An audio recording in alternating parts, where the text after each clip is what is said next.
on your serpent. You snip the wings on your serpent by failure to communicate with it. Now, the first time I encountered it, I had what you call the fear of God, too.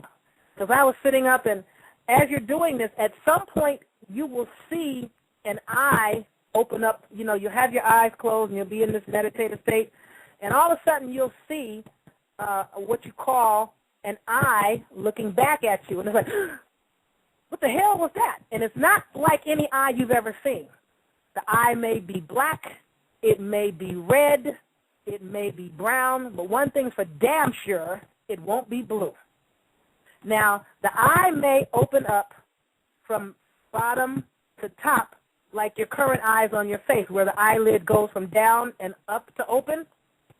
And it might also be that it's more almond-shaped and pointing in a vertical position, like an almond, where the eyelid opens from left to right, and it's like it opens right from, if you were to take an eye and draw it in the middle of your head, and instead of the eyelids opening from down up, it would open from center to out. And I'm telling you that so that when you see it, you don't totally panic. Because the first time you get this so-called, you know, it's kind of breathtaking, because it's kind of startling, because it really doesn't look like any eye you've ever seen. It would give you, most of these so-called sci-fi movies, it would give that whole monster, demon look to it that would scare you the same way it did in this movie, The Last Airbender, which is why the boy ran out. But he was communicating with himself, with his link to the omniversal forces of all that is, and linking you back up to the so-called midnight dark sky, for lack of a better word. Now, when you start getting into the stuff I'm going to be giving you between now and I'm going to do, because I had promised that at some point I spoke myself into an extra show. And I thought tonight was the extra show, but since tonight is the last Thursday of the month, that means that I have committed myself to next Thursday. But after next Thursday, it's going to be every other Thursday. And the good thing about it being every other Thursday, that will give you guys 2 weeks to practice the stuff I'm going to be giving you as we go. However, once I get through with all the spiritual science, I'm going back to the whole what I originally wanted to do, which is the last Thursday of every month. That's when I'll be getting to law and politics. By then, and a lot of people are like, well, wait a minute, I need to know more about the law, because they took my children and they have my husband, my son's in jail. Once you get into what I'm giving you on the spiritual stuff, a lot of that legal stuff is not even going to bother you. You're going to be able to shut a lot of that stuff down by using this stuff that I'm going to be trying to give you, all right?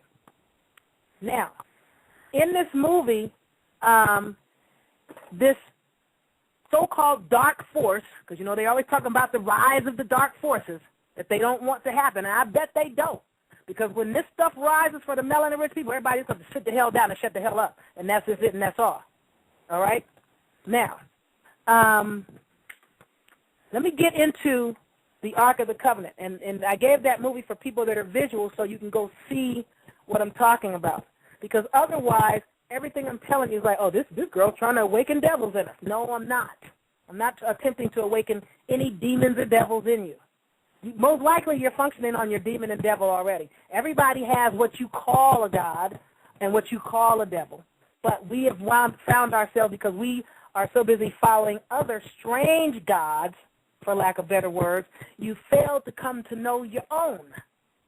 And because you don't know your own, that is why you are being misruled, misled, and destroyed. And the whole world is being destroyed, because I'm not sure, I'm still trying to get a grip on it, I'm not sure if America is a crown chakra, heart chakra, throat chakra, but it's one of the important energy grids here, which is why it was,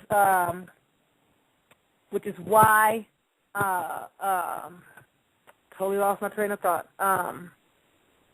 It was invisible, why the Americas were invisible to everybody else, because of what was going on here. But as I've said before, melanin-rich people came here from Africa, and they brought some practices that were not going on here, and they created a hole in American aura, for lack of better words.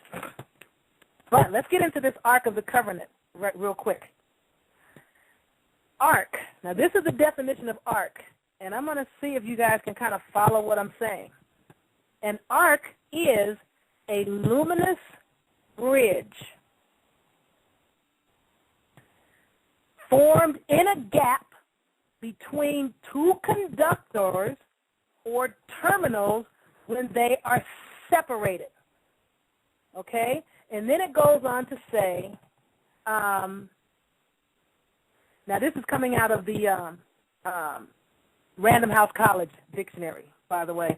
Compare to Spark definition, Spark entry number 1, definition entry 2 of entry 1. Because Spark is on the page more than once.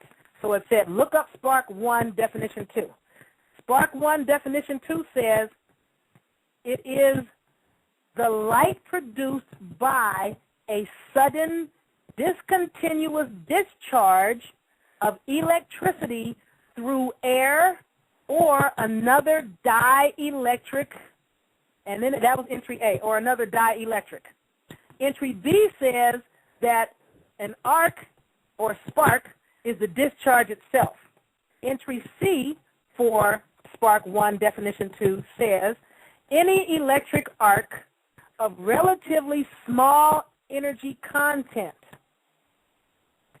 It goes on to say, entry D, the electric discharge produced by a spark plug in an internal combustion engine. This is important. Now, it goes on to say, for the rest of arc, a bow, B-O-W, an arch, like archbishop, A-R-C-H. Now, an arch is a segment or part of a circle. This structure, talking about an arch, is used in bridges.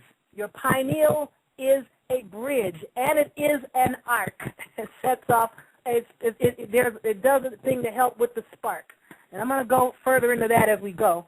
Hopefully I can get it all out tonight, but if not, I got one more Thursday coming.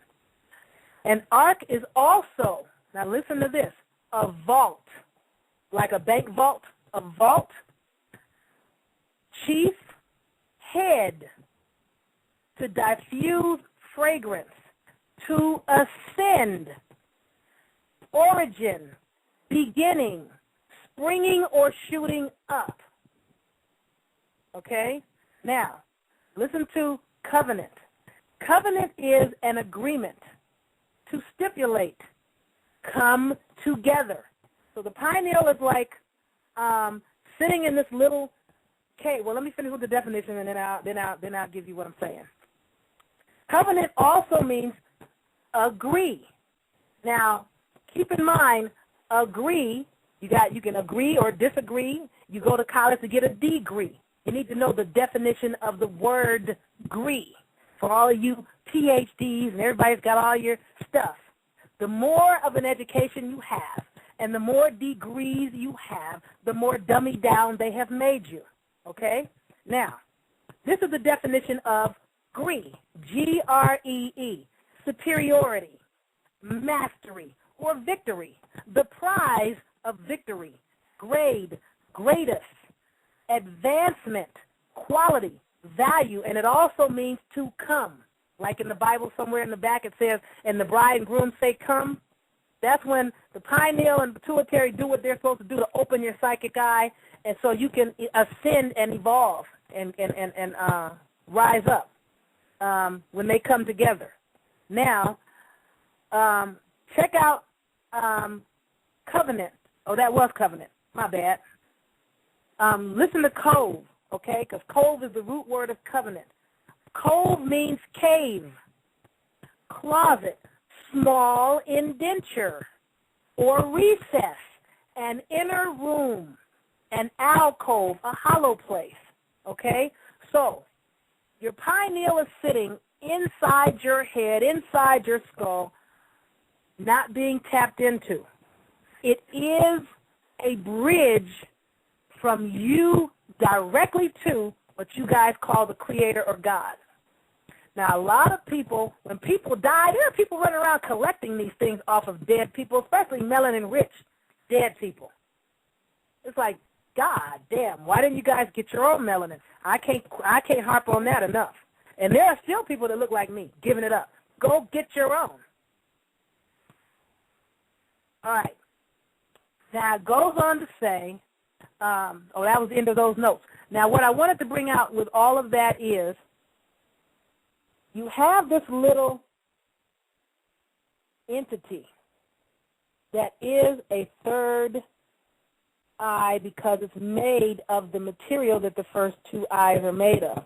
But really, based on what I've done, it looks to me more like the pituitary is the third eye and the pineal is higher up. But that's just, I think when they say third eye, they're talking about when the two unify to do their thing, they open up the psychic eye. Is more in line with it. But if you comprehend the importance and significance of your melanin richness, then you can follow this train of thought better. And let me see if I can find some of the notes that I took on this stuff here, because this is some deep stuff. There's something called the science of what you guys call the so-called black body or melanin richness, okay? Now, remember, when you're talking about what they call a black body, they're talking about something much, much darker than the average so-called melanin-rich person. However, you still fall in line with this science of a black body. Now, listen to this.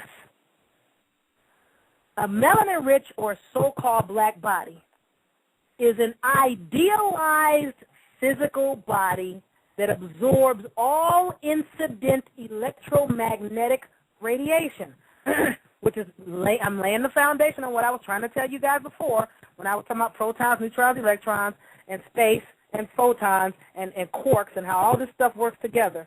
Excuse me.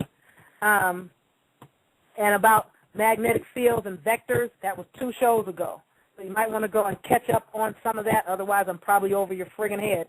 But a black body, and you guys know black means white, but, you know, I know what they're talking about when they say so-called black. I like melanin rich. A so-called black body is the best possible body for thermal radiation because, who's this? I'm about to call her back. My sister's trying to call me. For thermal radiation, because it has perfect absorptivity at all wavelengths. Remember I was saying before, you know, every time this phone beeps, I have a feeling that some of what I'm saying is getting bleeped out, and you guys are probably missing some of what I'm saying. Oh, good. She hung up. Perfect. Because of these melanocytes spiraling all over your so-called black, brown, copper-colored, chocolate-colored, indigo-colored, fuscus-colored, whatever you want to call it, skin, you are absorbing all of these rays. I was trying to help you guys understand that before. But it goes on to say it has perfect absorptivity at all wavelengths. So the darker, the better. The darker, the better. Okay? Now, it emits this thermal radiation by radiating incandescence in a continuous spectrum that depends on the body's temperature. Now, at the ambient temperatures of the Earth, this emission radiates in the infrared region of the electromagnetic spectrum and is not visible. Okay? Now, since the object or so-called black body does not reflect, okay, we absorb. These things that are people call white don't absorb light. They reflect it, refract it, break it up, and bounce it back. That's why they don't get what you get, because they haven't gotten what you gotten. Because they don't have what you have, and they should have got it when niggas was giving it. I'm just saying, all I'm saying. But because a so-called black body or melanin-rich body does not reflect or emit any visible light, then it appears black, or what you call